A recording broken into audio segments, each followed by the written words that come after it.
Hi everyone, I am Ayushi Jain working as a legal intern with Lexis Q and Company. Today in this video I am describing about rule of law. Introduction to rule of law. The concept of rule of law is that the state is governed not by the ruler or the nominated representative of the people but by the law. A country that enshrines the rule of law would be one where in ground norm of the country or the basic or the core law from which all other law derives. Its authority is supreme authority of the state. The monarch or the representative of the republic are governed by the laws derived out of the ground norms, and their power are limited by the law. The king is not the law, but the law is king.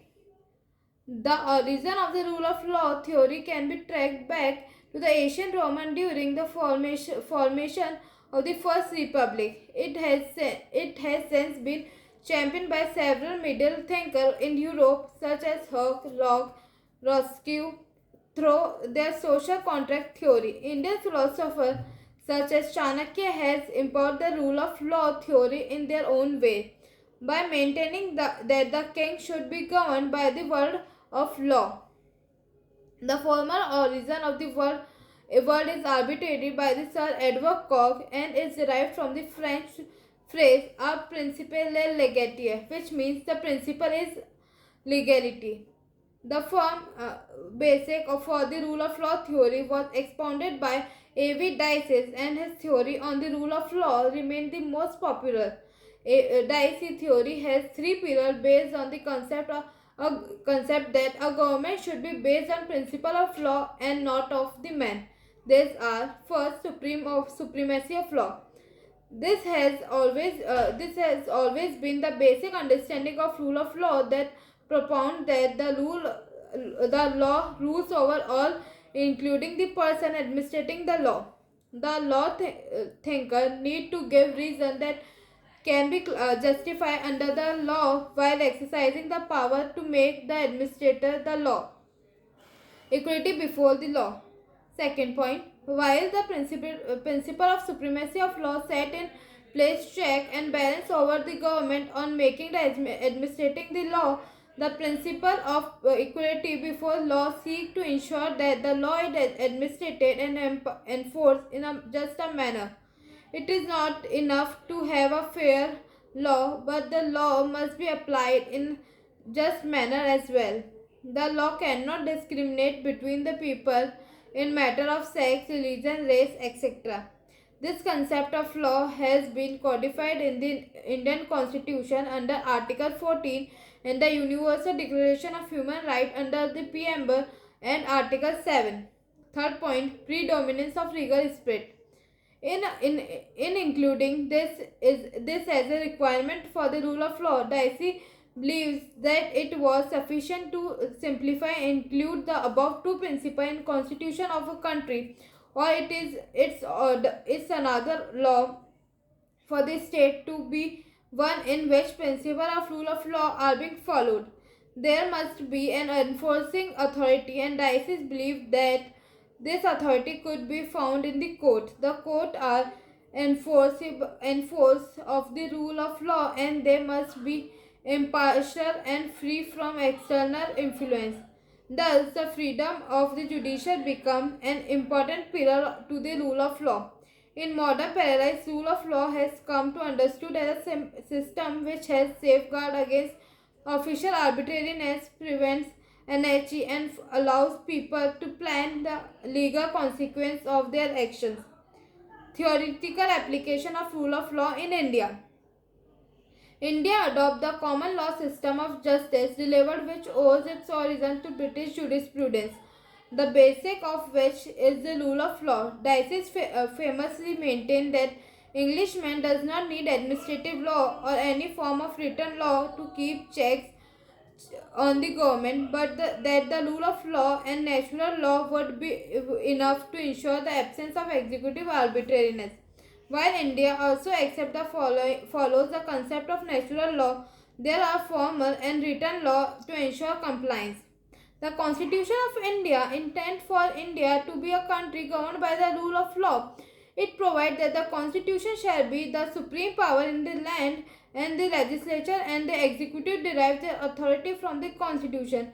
Any law that is made by the legislature has to be in conformity with the constitution, falling with it or declared invalid. This is provided for Article 13 Clause 1. Article 21 of the Constitution provides a further check against arbitrary executive action by stating that no person shall be deprived of his life and personal liberty except in accordance with the procedure established by the law.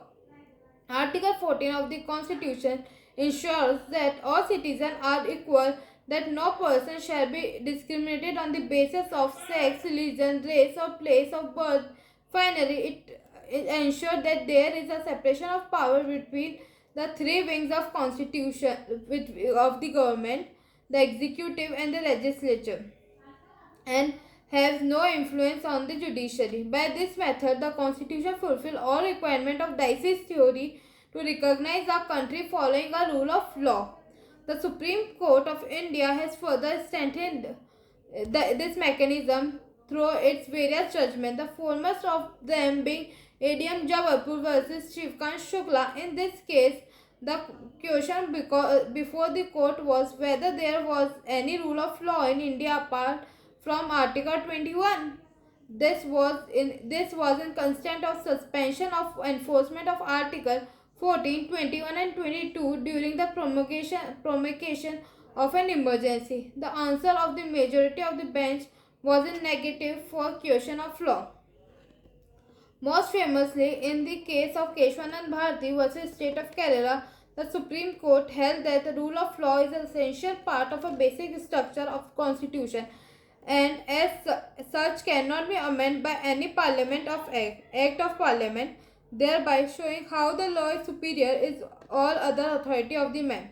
Practical applicability of rule of law in India. Criticizing have often maintained that the rule of law in India is merely a theory with no practical applicability. While it cannot be denied that country is where corruption runs rampant, and according to 2012 World Justice Project data, India fares where openness of government and democratic control in the category limited the government power, which evaluates the check on the government. India ranks 37th of the 97 countries surveyed around the world, is first among its 5 in its religion, and comes in second out of 23 lower middle income countries. Yet the rule of law that exists on paper does not always exist in practical.